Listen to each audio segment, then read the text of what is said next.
विश्व को समता, स्वतंत्रता और बंधुता को बढ़ाने वाली भावना को देने वाले विश्व रत्न परम पूज्य डॉक्टर बाबा साहेब अम्बेडकर, जिन्होंने देश में ही नहीं अपितु विदेशों में भी दलितों, शोषितों, पिछड़ों, स्त्रियों को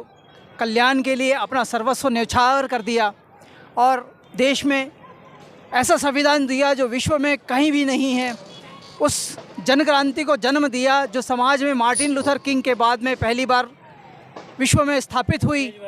बुद्ध के संदेशों को उन्होंने संविधान के माध्यम से देश भर में फैलाया और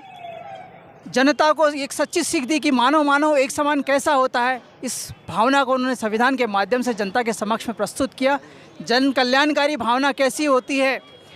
देश की आर्थिक आज़ादी कैसी होती है, सामाजिक आज़ादी कैसी होती है, राजनीतिक आज़ादी कैसी होती है, इस संदेश को आम जन तक पहुंचाया और देश की आधी आबादी को संतुलन स्थापित करके संपत्ति में हक का अधिकार दिलाया, आर्थिक आज़ादी दिलाई। ऐसे महामानव की 131वीं जयंती पर मैं राहुल बागड़े एक सामाजिक कार्यकर्ता के रूप में अपना कोटि कोटि अभिवादन करता हूं और देशवासियों को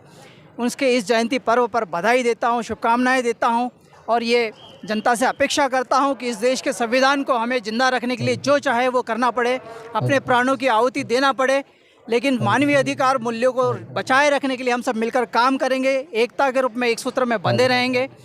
बौद्ध समाज और वो सभी शोषित पीड़ित जनता जो आज उत्पीड़ित है उसके हक और अधिकार को दिलाने के लिए लड़ते रहेंगे। इसी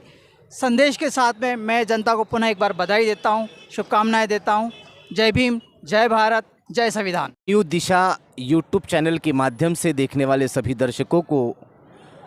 मैं आज आनंद शिंदे भोपाल से डॉक्टर बाबा साहब परम पूज्य बोधिसत्व डॉक्टर बाबा साहब इनकी 131वीं जयंती पर हार्दिक शुभकामनाएं प्रेषित करता हूँ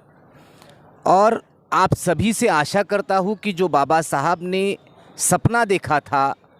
शोषित पीड़ित समाज के लिए,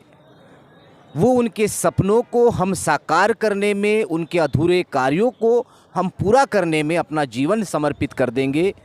ऐसी मैं आप सभी से आशा करता हूँ। क्योंकि आज कहीं ना कहीं जिस प्रकार से इस देश में जो विचारधारा का माहौल बन रहा है, इस विचारधारा के माहौल में हमें अपने आप को बचाते हुए, अपने समाज को, अपने परिवार को सुरक्षित रखते हुए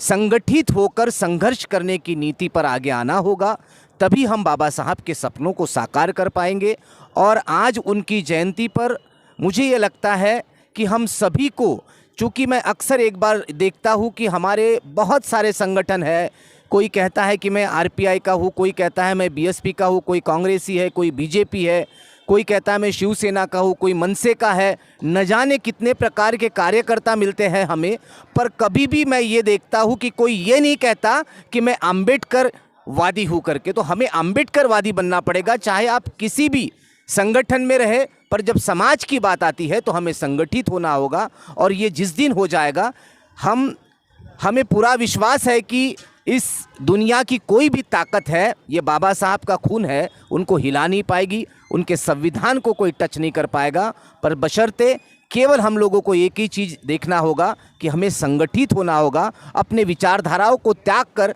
चाहे हम किसी भी पार्टी के लिए कार्य करें, पर जब समाज की बात आए, जब बाबा साहब की बात आए, जब बुद्ध की विचारधारा की बात आए, तो हमें साथ मिलकर काम करना होगा। पुनः एक बार आप सभी दर्शकों को मेरी ओर से डॉक्टर बाबा साहब अम्बेडकर जयंती की बहुत शुभकामनाएं। साधुवाद।